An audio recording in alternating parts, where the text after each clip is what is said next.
Hello दोस्तों, कैसे हैं आप सब। मैं हूं उमर और आप देख रहे हैं यूवी रिएक्शन। तो दोस्तों आज आपका भाई फिर से हाजिर हो गया है एक नई रिएक्शन वाली वीडियो के साथ। तो आज की जो वीडियो है ये होने वाले हैं करंट अफेयर्स इस तरह से हो सकते हैं कि इंडिया की और मालदीव की कोई टसल चल रही है और मुझे इस चीज़ का आइडिया नहीं है। बिलीव करो कि मुझे बिल्कुल भी नहीं पता कि इंडिया की और मालदीव की क्या टसल चल रही है। अगर मैं टूरिज्म सेक्टर की बात करूँ तो मालदीव जो है वो वन ऑफ द जो है ना मोस्ट अट्रैक्टिव जो है ना टूरिस्ट डेस्टिनेशन है फॉर इंडियंस, क्योंकि इंडियंस जो से हैं वो के बहुत ज़्यादा मालदीव में जाते हैं। इवन का मुझे पिछले दिनों में पता चला था कि मालदीव की इकोनॉमी का ऑलमोस्ट 60% जो है वो उनके टूरिज्म सेक्टर से आता है और ऑलमोस्ट 60 से 70% जो से टूरिस्ट हैं वो इंडिया से ही आते हैं। तो ये सारा सीन था। तो इस वजह से जो है कि मुझे लगा कि मुझे इसके अंदर जो है वो अपने रिएक्शन जो है उसको डालना चाहिए। उसके लिए मैं एक जो है ना मज़े की वीडियो ढूंढ रहा था कि इस तरह की वीडियो हो जिसमें थोड़ी सी इन्फॉर्मेशन हो।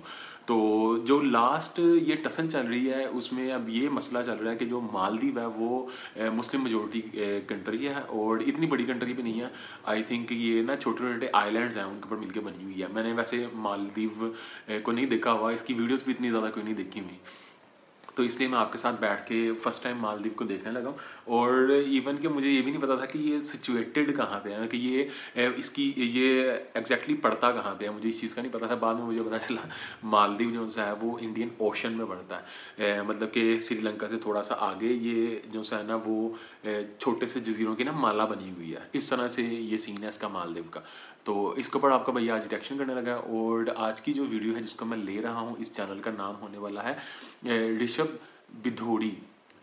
जो से ऋषभ बिधूड़ी हैं ये आज हमें एक्सप्लेन करेंगे क्या मसला चल रहा है। और इसके थंबनेल को जो है वो लिखा हुआ है लक्षद्वीप वर्सेस मालदीव और अक्षय कुमार और नरेंद्र मोदी जी की तस्वीर लगी हुई है इसके ऊपर। और साइड पे जो से हमारे हैं ऋषभ, इनकी भी इस साइड पे तस्वीर लगी हुई है। तो इस जो सी वीडियो है इसका टाइटल होने वाला है अनग्रेटफुल मालदीव्स लक्षद्वीप 1988 मालदीव स्कूप और आगे लिखा हुआ है इंडिया चाइना जियो पॉलिटिक्स। तो चलें बढ़ते हैं आज के इस रिएक्शन की तरफ। पर इस रिएक्शन के ऊपर जाने से पहले अगर आपने सब्सक्राइब नहीं किया हुआ आपके इस भाई के चैनल को तो काइंडली मेरे चैनल को सब्सक्राइब कर लें। अगर आप सब्सक्राइब कर लेंगे तो आपका तो कुछ नहीं जाएगा बट आपके भाई को हौसला मिल जाएगा यार। चलो एटलीस्ट एक सब्सक्राइबर मिल जाएगा। अच्छा जी भाई, तो let's jump to the video और लेट्स स्टार्ट यहाँ से करूंगा कि यार मेरे को थोड़ी रियलाइजेशन हुई अपनी वीडियोस को देख के कि लेवल उसका थोड़ा हार्ड होता जा रहा है। मतलब अगर 10वीं 11वीं का कोई स्टूडेंट है तो शायद वो पूरे टेक्निकल वर्ड्स को और चीज़ों को समझ नहीं पा रहा। तो अब से मेरी आगे की वीडियो में यही कोशिश रहेगी कि भाई वीडियो ऐसे बनाऊं कि हर अगर 10वीं का भी कोई बच्चा है ना तो वो वीडियो को समझ पाए। अब मैं स्टार्टिंग से आपको समझाता हूँ कि एक्चुअल में हुआ क्या है। पहले तो मोदी जी ने लक्षद्वीप में कुछ डेवलपमेंट प्रोजेक्ट्स की नींव रखी है और उसमें कुछ 1150 करोड़ उससे थोड़े से ऊपर नीचे जो रुपए हैं उसमें इन्वेस्ट करे जा रहे हैं लक्षद्वीप की डेवलपमेंट में। अभी जो 1150 करोड़ रुपए है ना, हालांकि लक्षद्वीप के डेवलपमेंट के लिए काफी बड़ी अमाउंट है, लेकिन ओवरऑल अगर इंडिया की जीडीपी वगैरह देखा जाए कि इंडिया में जो बाकी के प्रोजेक्ट्स होते हैं उनमें कितनी इन्वेस्टमेंट होती है, क्योंकि 1700 करोड़ का तो यार बिहार में ब्रिज ही गिर गया था। तो इतनी भी बड़ी इन्वेस्टमेंट नहीं है कि उसके लिए मोदी जी खुद इनॉग्रेट करने आए। इसका एक पर्टिकुलर रीजन था। रीजन क्या है मैं आगे आपको समझाऊंगा। अगर कोई ऐसा है जिसको जियोपॉलिटिक्स में अच्छा खासा इंटरेस्ट है तो उसको तो काफी सारी बातें ऑलरेडी पता होंगी, लेकिन बाकी लोग जिनको नहीं पता है वो इस वीडियो से काफी कुछ सीखेंगे। और मेरा काम ही है कि इंटरेस्टिंग वे में चीजों को सिखाना। पहले तो यार मोदी जी की, जैसे मैंने शॉर्ट्स में भी बोला था, उनकी टीम बड़ी ऑसम लेवल की बैठी हुई है। मोदी जी गए, फोटोज खिंचाए, किसी सेलिब्रिटी की जरूरत नहीं पड़ी, बॉलीवुड के सेलिब्रिटीज की जरूरत नहीं पड़ी। अक्सर आपने देखा होगा कई सारे जो टूरिज्म सेक्टर होते हैं राजस्थान के या कहीं और के, तो किसी न किसी सेलिब्रिटी को स्पॉन्सर करते हैं। अब उसमें पैसे तो खर्च ऑफकोर्स होते ही हैं, लेकिन यहाँ कोई जरूरत ही नहीं पड़ी। हमारे तो पीएम साहब ही अपने आप में ब्रांड है, ट्विटर पे ट्रेंडिंग भी हो गए और पता ही नहीं चला। और इतने ट्रेंडिंग हो गए कि गूगल पे हाईएस्ट सर्च्ड कीवर्ड ही लक्षद्वीप बन गया और वो भी 2 दिन तक वो कीवर्ड रहा। कभी कभी तो मेरे को लगता है कि ये जो पूरी इक्वेशन है ना कि मोदी जी के कुछ सपोर्टर्स हैं और मोदी जी के कुछ हेटर्स हैं, ये इतने बने रहने चाहिए। क्योंकि अगर सपोर्टर्स ही हो गए ना सारे, लवर्स ही हो गए सारे, हेटर्स नहीं रहे, तो कहीं ना कहीं ये ट्रेंड्स बंद हो जाएंगे। थोड़ी फीलिंग आती है कि भाई बने रहने चाहिए ताकि मजा आता रहे, ट्रेंड्स बनते रहे और चीजें बेटर होती रहे। ऑफ कोर्स कंट्री के लिए बेटर होंगी अगर आपके क्रिटिसाइजर भी हैं। खैर टॉपिक पे वापस आते हैं, जियोपॉलिटिक्स के एनालिसिस पे। सबसे पहले तो मैं आपको ये बता दूं कि मालदीव्स को बहुत ज्यादा इंपॉर्टेंट कंट्री मानने की आपको जरूरत नहीं है। उसके बहुत सारे मल्टीपल रीजन हैं, उनमें से एक तो बड़ा ही ज्यादा कॉमन रीजन है कि कुछ एक्सपर्ट्स का मानना है, जो जियोपॉलिटिक्स और क्लाइमेट एक्सपर्ट्स हैं उनका मानना है कि 2050-60 तक ना, मालदीव जो आइलैंड है ना उसका मोस्टली जितना भी पार्ट है, ज्यादातर आइलैंड्स जो है वो सी में सबमर्ज हो जाएंगे। क्लाइमेट कंडीशन ऐसी चेंज हो रही है और मालदीव कैरी नहीं कर पा रहा उस चीज को। 2050 तक 60 तक शायद मालदीव हो ना हो, भगवान ही जानता है। हालांकि ये कोई बात अच्छी नहीं है और इसे अप्रिशिएट भी नहीं करना चाहिए, लेकिन मालदीव कितना इंपॉर्टेंट है ये समझने के लिए ये बात का करना जरूरी था। जब मालदीव के साथ ये प्रॉब्लम होनी शुरू होगी, जो भगवान करे ना हो खैर, तो फिर वहाँ के लोगों को मूव करना पड़ेगा। मूव वो मोस्टली कहाँ करेंगे, आसपास के रीजन्स में। जो सबसे बढ़िया चॉइस उनके पास आती है वो ऑस्ट्रेलिया है। ऑस्ट्रेलिया ने कुछ उन्हें ऑफर्स भी किए कि आप यहाँ मूव कर सकते हो, या फिर उनके पास जो बेटर चॉइस बचती है वो इंडिया बचती है। खैर वो 2050-60 तक की बात है, वो बाद में देखी जाएगी। अब मालदीव के ना कुछ लोग ऐसे हैं जो ट्विटर पे बहुत एक्टिव हैं और इस पूरे वॉर में, मालदीव वर्सेस लक्षद्वीप के वॉर में बहुत पार्टिसिपेट कर रहे हैं। लोगों का तो समझ में आता है, लोग तो इंडिया में भी पार्टिसिपेट करते हैं, लेकिन जब आपके मिनिस्टर्स वगैरह ऐसी बातें करने लग जाए ना, लगता ही नहीं है कि भाई अकल से बंदा बात कर रहा है या फिर कोई बंदा ऐसा है जो ऑफिशियल पोजीशन होल्ड करता है। जैसे एक मिनिस्टर है, डेप्यूटी मिनिस्टर, इनका नाम है अब्दुल्ला मजहूम माजिद। इनका ट्वीट है, while I wish success for Indian tourism, targeting the Maldives so explicitly isn't diplomatic. India faces significant challenges competing in beach tourism, considering our resort infrastructure exceeds their total islands. Plus this is your culture। और culture में इन्होंने बहुत ही गंदी video दिखाई जिसमें लोग open में सोच कर रहे हैं। इनको ऐसा लगता है जैसे हमारे कंट्री में ऐसा ही होता है हर जगह। ये जो वेस्ट की पूरी इमेज बनाई हुई है ये उसको फॉरवर्ड कर रहे हैं। यही होता है जब दो लोगों में बहस होती है ना, तो अक्सर आपने भी देखा होगा कि जिन लोगों को गिरना होता है ना, मतलब होता है ना कि एक बंदा गिर ही गया, वो आपकी वो कमजोर चीज उठा के लाएगा जो शायद आप हो भी ना, लेकिन वो उठा के लाएगा क्योंकि। अच्छा, इधर एक चीज़ ऐड करना चाहूँगा और ये मेरी मजबूरी होती है अंदर ऐड करना, क्योंकि अक्सर मुझे कमेंट्स आते हैं कि अपना ओपिनियन भी दे, और अक्सर लोग बड़े रूडली बात करते हैं। तो फिर मैंने इस चीज़ को अब सोचा कि मैं अंदर रोक के अपना ओपिनियन भी दिया करूँगा। तो उसमें एक ये चीज़ है कि जब आप जो सा है किसी के साथ, वो कहते हैं ना everything is fair is in love and war, तो मैं इस चीज़ को वॉर भी नहीं समझ रहा ना लव समझ रहा हूँ। लव तो मालदीव्स के साथ इंडिया का था और अभी भी होगा, कई लोगों का होगा, मुझे इस चीज़ से कोई इतना पता नहीं है, ना इससे मेरा इतना कंसर्न है। तो इसमें एक चीज़ मैं बता दूं कि जब आप कभी भी किसी को डाउनग्रेड करते हैं ना, फिर आप उसकी उस चीज़ को उठा के लेके आते हैं जो उसमें गंदी होती है। हमेशा वो कहते हैं कि जब भी आप किसी से लड़ते हैं ना, तो आपके कमज़ोर पार्ट को टारगेट किया जाता है। तो इस चीज़ का बुरा नहीं मानना चाहिए। अगर इंडियन मालदीव्स के खिलाफ वीडियो डालेंगे तो वो उनके जो से वो कमज़ोर और वीक लिंक्स होते हैं उनको टारगेट करेंगे। अगर मालदीव्स का बंदा जो है वो इंडिया के खिलाफ की वीडियो बनाएगा तो वो उनके वीक लिंक्स को टारगेट करेगा। वॉर के अंदर यही तो सब कुछ होता है। तो चलें दोबारा वीडियो को स्टार्ट करते हैं। उसको थोड़ा सा सेटिस्फेक्शन मिल जाएगा, उसकी ईगो को, उसके हार्मोन्स को। एक और मैं ट्वीट देख रहा था, Hassan Kurusee, GDP per capita 2022, India $2410, Maldives $11,700। अब मालदीव जैसे एरिया को अगर कोई इंडिया से कंपेयर कर रहा है तो उससे बड़ा बेवकूफ का कौन ही हो सकता है। खैर कंपेयर करना है तो भाई फिर मालदीव को कर रहा है तो फिर मुंबई से कर। मुंबई का पार्ट्स पर मिलियन के हिसाब से मेरे को लगता है $25,000 से भी ज्यादा है। और आगे भाई बोल रहा है, so yes you need to boost economy to feed all. अरे भाई इसको इकोनॉमी का कुछ भी अंदाजा नहीं है। चलो इसकी इकोनॉमी की आगे बात करूंगा मैं, क्या इकोनॉमी है इनकी। जितनी मालदीव की टोटल जीडीपी है उतना तो इंडिया डोनेट कर देता है। मजे की बात है कि इन्हीं लोगों को डोनेट किया हुआ है मालदीव वालों को, आगे बताऊंगा मैं। अब ऐसे बहुत सारे ट्वीट्स हैं और भी गंदे गंदे ट्वीट्स हैं। अब एक चीज समझो, आपकी जो ये हेट है ना, टोटल हेट, ये ऐसे ही नहीं आ सकती यार, एकदम से ये कोई हेट नहीं आ सकती कि भाई लक्षद्वीप का टॉपिक छिड़ गया तो हम हेट करने लग जाए। ऐसे कितने टॉपिक्स होते रहते हैं, लेकिन इतनी गंदी हेट किसी की नहीं होती। इस हेट का एक पहले कोई हिस्टोरिकल पोजीशन रही होती है जो जियोपॉलिटिक्स से डायरेक्टली कनेक्टेड होती है। अब मैं वहां लेके जाता हूँ आपको। अभी पिछले कुछ महीनों पहले सितंबर 2023 में मालदीव्स में इलेक्शंस हुए थे और जो गवर्नमेंट वहां पे पहले थी वो गवर्नमेंट वहां से चेंज हो गई, प्रेसिडेंट बने नए। जो प्रेसिडेंट बने मोहम्मद म्यूजू,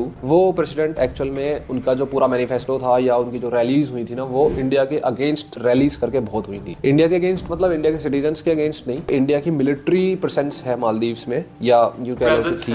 कुछ गिनती के 75 के आसपास हमारे मिलिट्री पर्सन मालदीव्स में थे, जिनके ऊपर इन्होंने पूरा अपना मैनिफेस्टो कर दिया और पूरी पार्टी को रन कर दिया, जो बहुत ही बेवकूफी वाला स्टेप है। अगर आपकी गवर्नमेंट सिर्फ इस बात में बन रही है कि 75 मिलिट्री पर्सनल, वो भी अनआर्म्ड, बिना किसी हथियार के आपके यहाँ पे हैं, और वो भी आपको सिखा रहे हैं एयरक्राफ्ट को चलाना, उन्हें इंजीनियर करना और बाकी की जो भी डिफेंस रिक्वायरमेंट होती है उन चीज़ों को वो ऑपरेट करना आपको सिखा रहे हैं ना, और उस पर आपकी गवर्नमेंट बन रही है, तो आपकी गवर्नमेंट का क्या हाल है आप सोच सकते हो। अब बात कुछ यूँ है कि मालदीव में हमारे इंडिया के बहुत लंबे टाइम से, बहुत ही पुराने टाइम से हमारे मालदीव के साथ कुछ अच्छे रिलेशन है, जिसकी वजह से हमारी कुछ मिलिट्री डिप्लॉयमेंट होती है मालदीव में, हमेशा से रही है, वो अभी से नहीं है। और जितनी भी डिप्लॉयमेंट होती है उनके हाथों में हथियार नहीं होते। मान लो अगर किसी कंडीशन में आपको किसी आइलैंड से किसी बंदे को उठा के लाना है, पेशेंट हो सकता है, कोई और कंडीशन हो सकती है, वो उठा के लाना है, तो आपके बंदे इतने ट्रेन नहीं है वो ट्रेन हमें करने पड़ते हैं, और बाकी जो एयरक्राफ्ट है उनकी मेंटेनेंस वगैरह भी हमें देखनी होती है। और मजे की बात तो ये है कि वो जो एयरक्राफ्ट है उनकी मेंटेनेंस वगैरह भी जो हो रही थी उसका खर्चा भी हम ही दे रहे थे, इंडिया वाले। तो प्रेसिडेंट मोहम्मद मुर्सी का कहना है कि हम किसी भी जियोपॉलिटिकल वॉर में नहीं पड़ना चाहते। ये जो पूरा सिस्टम है ये इंडिया चाइना की वजह से ही है, क्योंकि चाइना अपनी प्रेजेंस बढ़ाना चाहता है। इंडिया की प्रेजेंस पहले से ही मालदीव में थी, और इस पूरे सिनेरियो में वो चाहते हैं कि हम इस दोनों के बीच का मोहरा नहीं बनना चाहते, और इस वजह से हम जो है अपनी कंट्री की सॉवरेनिटी के लिए ये स्टेप ले रहे हैं कि भाई इंडियन आर्मी को हम बाहर निकालेंगे। और ऐसा नहीं है कि आपकी जो डिप्लॉयमेंट है आप उसे धीरे धीरे कम करो, हम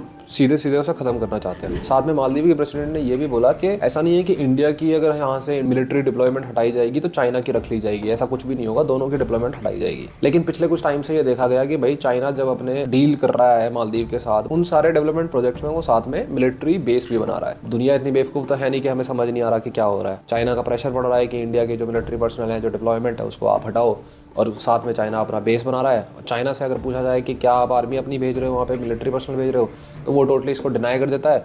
लेकिन जब मिलिट्री बेस की बात पूछी जाए तो वो कहता है कि हाँ वो तो हम बना रहे हैं, क्योंकि वो तो हमारा हक है, हमें अपने आप को डिफेंड करने का हक है। खैर ये जो पूरा गेम चल रहा है ये इसीलिए चल रहा है क्योंकि चाइना से फंडिंग आ सके मालदीव में, और उसके लिए इंडिया को पुश अवे करना जरूरी है, क्योंकि वो चाइना की डिमांड होगी। अब यहाँ तक भी आपको शायद लगे कि भाई जब चाइना की वो डिप्लॉयमेंट नहीं कर रहे हैं मिलिट्री पर्सनल्स की, सिर्फ मिलिट्री बेस ही बना है, और इंडिया की वो डिप्लॉयमेंट नहीं कर रहे, तो ये तो यार न्यूट्रल बात है ना, ये तो कोई भी कंट्री कर सकता है। इसमें दिक्कत क्या है? दिक्कत ये है कि मालदीव के डिफेंस फोर्सेस में जो एयरक्राफ्ट हैं, डोर्नियर 228 और HAL ध्रुव, ये दोनों ही एयरक्राफ्ट, जो उनके पास 2 ही एयरक्राफ्ट है मेन, ये दोनों ही एयरक्राफ्ट इंडिया ने डोनेट किए हुए हैं। और इसी वजह से जो हमारे मिलिट्री पर्सनल वहाँ पे रहते हैं, जो उसके एयरक्राफ्ट को ऑपरेट करना सिखाते हैं, उसको मेंटेन करना सिखाते हैं, इसी वजह से उनकी प्रेजेंस भी वहाँ पे होती है, वो भी अनआर्म्ड। जब उन्हें डिफेंस फोर्सेस की जरूरत थी तब हमने उनकी हेल्प करी, जब उन्हें मेडिकल हेल्प की जरूरत पड़ी तब हमने उनकी हेल्प करी। लेकिन जब आप जियोपॉलिटिकल के सिनेरियोज में हमें उनकी हेल्प चाहिए, तब वो लोग अपने हार्मोन्स को सेटिस्फाई करना चाहते हैं, तब वो लोग अपने वोट बैंक को सेटिस्फाई करना चाहते हैं। और ये जो हेल्प मैंने अभी आपको गिनाई है ये तो कुछ भी नहीं है। 1988 में मालदीव गवर्नमेंट के साथ एक तख्ता पलट वाला इंसिडेंट हुआ था। एक बड़े बिजनेसमैन थे अब्दुल लुतुफी, और साथ में श्रीलंका का एक ग्रुप था जिसके बारे में शायद आपने सुना भी हो, पीपल लिबरेशन ऑफ तमिल आइलम। इन दोनों ने मिलकर प्लान बनाया कि जो मालदीव की उस टाइम की गवर्नमेंट थी उसका तख्ता पलट कर देंगे। और जब मालदीव की गवर्नमेंट को ये पता चला, प्रेसिडेंट साहब को ये पता चला, तो उन्होंने फिर इमरजेंसी कॉल मिलाने शुरू की। कॉल मिलाए उन्होंने श्रीलंका को, पाकिस्तान को, USA को, UK को और इंडिया को। पाकिस्तान और श्रीलंका ने तो क्लियर कट मना कर दिया कि भाई हम तो हेल्प करेंगे नहीं। USA को फोन मिलाया तो उन्होंने बोला कि यार हम हेल्प तो करना चाहते हैं, लेकिन 2-3 दिन का टाइम तो हमें लगेगा, क्योंकि हमारा जो नियरेस्ट बेस है वहां से आने में भी टाइम लगेगा हमें 2-3 दिन का। फाइनली हेल्प करने कौन आया? Indian air force. ऑपरेशन कैक्टस यहीं ओरिजिनेट होता है और उसे सक्सेसफुली कर भी लिया जाता है। उसमें बहुत सारी इंटेलिजेंस लगती है, और मालदीव को एक गंदे तरीके के केओस से और उसकी गवर्नमेंट का तख्ता पलट होने से बचा लिया जाता है। सारी दुनिया तारीफ करती है, मालदीव और इंडिया के रिश्ते बहुत सुधर जाते हैं। अब अगर किसी को लग रहा हो कि इंडिया को दिक्कत क्या है, तो दिक्कत यही है कि जब उनको हेल्प चाहिए थी तो हमने दी, और जब हमें हेल्प चाहिए तो उन्होंने अंगूठा दिखा दिया। खैर कोई बड़ी बात नहीं है, लोग अच्छे टाइम को भूल जाते हैं। बेसिकली जो पूरा पॉलिटिक्स है ये लोगों को भड़काने वाली बात है, और ये जो है ये सिर्फ मैं नहीं कह रहा, ये दुनिया भर के एक्सपर्ट कहते हैं। जैसे ऑस्ट्रेलियन एक्सपर्ट डेविड ब्रीस्टन ने बहुत पहले कहा था, the Indian military has been in the Maldives for a long time, there is nothing new about it, they use the aircraft to airlift sick और injured people from the isolated islands, I am sort of surprised that they think this is a bad thing. अब साथ में मैं आपको ये भी बता देता हूँ कि ऐसा नहीं है कि मालदीव के सारे लोग इस तरह की जो आइडियोलॉजी है उसको बिलोंग करते हैं, ऐसा नहीं है। मोस्टली मालदीव में 2 तरह की गवर्नमेंट होती है, खासकर जब हम रिलेटिवली इंडिया के हिसाब से सोचे तो। एक वो जो प्रो चाइना है, और एक वो जो चाइना के फेवर में नहीं और उल्टा उसके अगेंस्ट में बोलती है। 2013 से लेकर 2018 तक एक गवर्नमेंट रही थी जो प्रो चाइना थी, और अब्दुल्ला यमीन उसके प्रेसिडेंट थे। बढ़िया, उस टाइम मालदीव्स को मजा आ रहा था, पैसा फ्लो कर रहा था चाइना से मालदीव्स की तरफ, कुछ ब्रिजेस बन रहे थे, कुछ डेवलपमेंट प्रोजेक्ट्स चल रहे थे। लेकिन किसी की भी चाइना जब हेल्प करता है तो फ्री में तो करता नहीं है, और अक्सर ऐसा देखा गया है कि जब चाइना ने थोड़ी किसी की वो रहता है ना प्यार वाली हेल्प करने की कोशिश करी है, उसके कुछ ही टाइम बाद वो कंट्री जो है इकोनॉमिकल क्राइसिस में आता है, वो बैंकक्रप्ट हो जाता है। 5 साल मजे लिए गए पूरे, इन्वेस्टमेंट आ रहा था, मजा आ रहा था, लेकिन 2018 में आते हैं इकोनॉमिक क्राइसिस मालदीव्स में। 2018 तक जो चाइना का डेप्ट है मालदीव्स के ऊपर, जो कर्ज है, वो $2 से $3 बिलियन हो जाता है। अब कहने को ये इतनी कोई बड़ी बात नहीं है कि 2 से 3 बिलियन डॉलर्स हो गया, लेकिन जिस कंट्री की इकोनॉमी ही 5.3 बिलियन 2 बिलियन के आसपास हो 2018 में, उसके पास अगर $2 से $3 बिलियन सिर्फ चाइना का है, तो ये एक डेब्ट ट्रैप्ड है। अब वो कंट्री आपको कैसे भी मैनिपुलेट कर सकता है। और यहाँ भी कौन हेल्प करने आया? इंडिया। 2018 के बाद इंडिया ने अप्रॉक्सीमेटली 1.4-1.5 बिलियन डॉलर्स की असिस्टेंस दिया, उनको हेल्प दिया, ताकि वो इस इकोनॉमिक क्राइसिस से बाहर आ सके। और कुछ इसी वजह से जो है मालदीव की जो गवर्नमेंट है वो चेंज हो जाती है 2018 में, और जो गवर्नमेंट आती है वो इंडिया फ्रेंडली गवर्नमेंट आती है। जैसे ही गवर्नमेंट चेंज होती है 2018 में, तो अब्दुल्ला यमीन को जेल भेज दिया जाता है, उन पे करप्शन के चार्जेस लगते हैं और वो जेल की तरफ प्रस्थान करने लग जाते हैं। नए प्रेसिडेंट बनते हैं मोहम्मद सोली। 2018 में जब गवर्नमेंट चेंज हुई तो मोहम्मद सोली नए प्रेसिडेंट का, पुराने प्रेसिडेंट अब्दुल्ला यमीन पे काफ़ी सारी एलिगेशंस थी कि चाइना के अंडर प्रेशर हम पे क्रिएट करवा दिया है, आप चाइना में मैनिपुलेट भी कर सकता है, जैसे चाहे वैसे कर सकता है। और ये हो ही रहा था ऑफ कोर्स। 2018 से 2023 का टाइम आ गया तो जो नए प्रेसिडेंट बनने वाले थे उन्होंने दूसरी तरफ से भड़काना शुरू कर दिया, और भड़काया इस लेवल का कि मालदीव्स के कुछ बच्चे भी इंडिया आउट के फ्लैग लेके खड़े हुए थे। इवन इंडिया आउट की मूवमेंट चलाई गई, और जो प्रीवियस प्रेसिडेंट अब्दुल्ला यमीन जो जेल भेज दिया गया था जिनको करप्शन चार्जेस पे, उनको भी बाहर बुला लिया गया। हालांकि वो फिलहाल तो शायद हाउस अरेस्ट की कंडीशन में है। ओवरऑल खैर आप समझ गए होंगे कि मालदीव में जो लोग रहते हैं वो सारे ऐसे नहीं है कि वो इंडिया से हेट करते हैं या कोई प्रॉब्लम क्रिएट कर रहे हैं। बस बात कुछ यूँ है कि करंट गवर्नमेंट इंडिया के फेवरेबल नहीं है। और इसका एक बहुत ही पुख्ता सबूत ये भी है कि जो कभी ऐसा नहीं हुआ कि अगर मालदीव में कोई गवर्नमेंट बनी है तो वो सबसे पहले इंडिया ना आया हो जो प्रेसिडेंट बनता है। हमेशा ही ऐसे हुआ है कि वो इंडिया आया है। इवन जो अब्दुल्ला यमीन थे, जो 2013 से 2018 की गवर्नमेंट बनी थी, वो भी प्रो चाइना थे, लेकिन फिर भी वो पहली बार इंडिया ही विजिट किया था उन्होंने। लेकिन जो इस बार के प्रेसिडेंट बने, उन्होंने पहले टर्की विजिट किया, फिर वो चाइना विजिट कर रहे हैं, और वो इंडिया नहीं आए अभी तक। तो इस पूरे जियोपॉलिटिकल सिनेरियो में अब आप समझ गए होंगे कि मोदी जी क्यों गए लक्षद्वीप, और क्यों उन्होंने जो ये डेवलपमेंट प्रोजेक्ट स्टार्ट किए हैं उसमें इतना ज़्यादा इंटरेस्ट दिखाया और फोटोज़ खिंचाए, पूरी प्रॉपर कैंपेन किया। क्योंकि मोदी जी तो उस टाइप के इंसान नहीं है ना कि जो देख लें सब कुछ और कुछ ना बोले। यहाँ तो इंडिया है, ये नया इंडिया है, चेंज हो गया है, बोलता बहुत कुछ है। और यार ये ज़रूरी भी है यार। कई बार ऐसा होता है कि अगर आप किसी इंसान को अपने कंधे पे बिठाओ ना, तो वहीं से ही क्या करता है आप समझ सकते हो। और मेरे हिसाब से सेंट्रल गवर्नमेंट के लिए बहुत बड़ी चीज़ नहीं होगी इससे डील करना। तो खैर जो लक्षद्वीप में मोस्टली मोदी जी ने इतना इंटरेस्ट दिखाया, प्रॉपर वीडियोस वगैरह बनवाई, उसका एक जियोपॉलिटिक्स सिनेरियो था जो मेरे को लगता है मैंने ठीक ठाक लेवल पे समझा दिया होगा। ज़्यादा मुश्किल या ज़्यादा कॉम्प्लेक्स करने की कोशिश नहीं करी। अब यहाँ मैं एक और रिक्वेस्ट करना चाहूँगा लोगों से कि भाई देखो, पॉलिटिक्स की अपनी डिबेट चलती रहेगी, बीजेपी कांग्रेस चलती रहेगी, वो देश के अंदर की बात है। जब बात देश के बाहर की आए तो मेरे हिसाब से सबको एक होकर बोलना चाहिए। ग्लोबल लेवल पे जो स्टैंड है वो एक ही लेना चाहिए और स्ट्रॉन्ग स्टैंड लेना चाहिए। खैर बात रही मालदीव्स की, तो इमरजेंसी तो कभी भी आ जाती है। इमरजेंसी में हमेशा इंडिया ने हेल्प की है। अब देखते हैं अगली इमरजेंसी कब आती है। So that is it, see you in the next video. तो अच्छा जी भाई, डेट्स फॉर टुडे रिएक्शन। ये आपका भाई का रिएक्शन था इस वीडियो के ऊपर। इसमें बोलने के लिए तो बहुत कुछ है। अगर मैं बात करूं तो सबसे बड़ी बात इस तरह से ये चल रही है कि मालदीव जो है उसके जो से हैं वो पॉलिटिकल वो अलाइंस रहे हैं इंडिया के साथ, और इवन के इंडिया गाहे बगाहे उनकी मदद भी करता रहा। बट मैं अपनी प्रीवियस वीडियोज़ में भी कह चुका हूँ कि कंट्रीज जो होती हैं ना, उनकी ज़रूरतें होती हैं, और जो दोस्तियाँ होती हैं ना, वो लोगों के दरमियान में होती हैं। अब इंडिया में उनको इंटरेस्ट नज़र नहीं आ रहा, इसलिए वो इंडिया के साथ नहीं खड़े। जब उनको इंडिया से इंटरेस्ट नज़र आएगा तो वो इंडिया के साथ आ जाएंगे। जब उनको इंटरेस्ट नज़र आएगा चाइना से तो वो चाइना के साथ जाएंगे। और ये बड़ी एक कड़वी हकीकत है, और इसको डाइजेस्ट करना तो मुझे पता है कि काफ़ी आपको मुश्किल फील हो रहा होगा, पर आपको डाइजेस्ट करना पड़ेगा। कंट्रीज जो सी होती हैं उनकी दोस्तियाँ नहीं होती, उनके मुफादात होते हैं। मेरे जहन में लफ्ज़ आ गया मुफादात। जो कंट्रियाँ होती हैं उनके मुफादात होते हैं, और जो लोग होते हैं उनकी दोस्ती होती है। अगर आप सामने मेरे बैठे हुए हैं, आप मेरे दोस्त हैं, मैं आपका दोस्त हूँ, हम दोनों इंसान हैं, हम दोनों की दोस्ती होगी, हम दोनों के मुफादात नहीं होंगे। अगर मुफादात होंगे तो हम लोग सही नहीं, हमारा रिलेशन ठीक नहीं। तो और जो कंट्रीज होते हैं उनके मुफादात होते हैं। आपको मुझसे मुफाद है, मुझे आपसे मुफाद है। मतलब आपको, आपने मुझसे अपनी ज़रूरत पूरी करनी है, मैंने आपसे अपनी ज़रूरत पूरी करनी है, हम दोनों कंट्रीज़ हैं।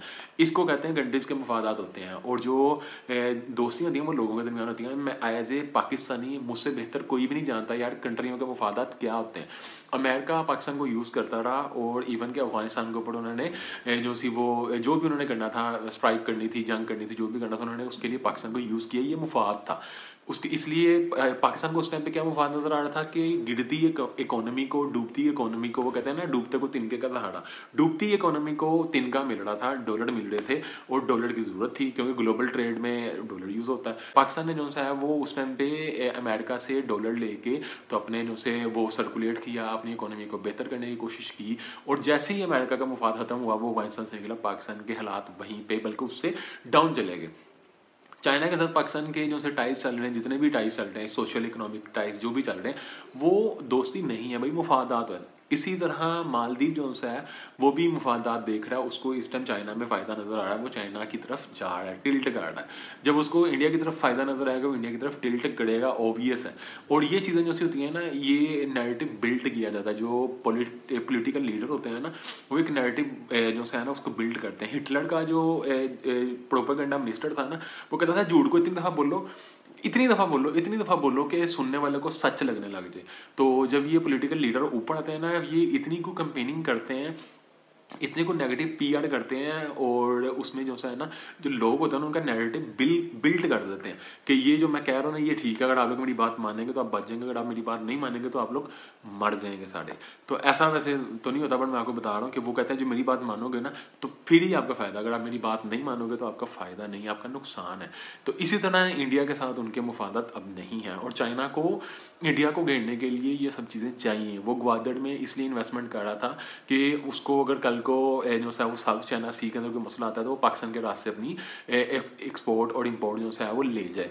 और इसी तरह वो जो सी श्रीलंका की हम्बन टोटा पोर्ट है उसके अंदर भी वो इस तरह से इन्वेस्टमेंट कर रहा है। और उस वो तो स्पेशली जो सा श्रीलंका वाली पोर्ट है ना, वो तो इंडिया को घेरने की कोशिश है, मैं मानता हूँ। और मालदीव भी इसी तरह है। इसी तरह जो सा है ना वो इन्वेस्टमेंट कर रहा है ईरान के अंदर चाबहार पोर्ट के अंदर। तो ये चाइना का अपना नैरेटिव है। तो इंडिया की चाइना की टसल है, सबको पता है, आपको भी पता, मुझे भी पता है। तो इस वजह से जब ये जियो पॉलिटिक्स होती है ना, इसके अंदर फिर ये सीन होता है। और एक बात उनकी मुझे अच्छी लगी कि चाहे आप बीजेपी को सपोर्ट करो चाहे आप कांग्रेस को सपोर्ट करो, जब आपकी कंट्री का मसला आ जाता है ना, फिर आपका जो बड़ूनी नैरेटिव होता है, मतलब जो आप दुनिया को दिखाना चाहते हैं वो सेम होना चाहिए, वो किसी पार्टी की तरफ नहीं होना चाहिए। सेम लाइक मैं पाकिस्तान के लिए भी यही कहूँगा, चाहे मुस्लिम लीग को सपोर्ट करो, चाहे आप पीपल पार्टी को सपोर्ट करो, चाहे आप पीटीआई को सपोर्ट करो, पर जब आपके मुल्क के ऊपर की बात आती है, आपकी कंट्री के ऊपर की बात आती है, तो आपका नैरेटिव एक होना चाहिए। आप सबको एक पेज पे होना चाहिए, एक पेज से आपका एहतजाज जाना चाहिए, एक पेज से आपका मैसेज जाना चाहिए। तो that's what for today reaction. दोबारा मुलाकात होगी ऐसी किसी मजे की वीडियो के साथ, तब तक के लिए अपना बहुत ज़्यादा ख्याल रखें, stay safe, keep smiling and खुदा हाफिज़।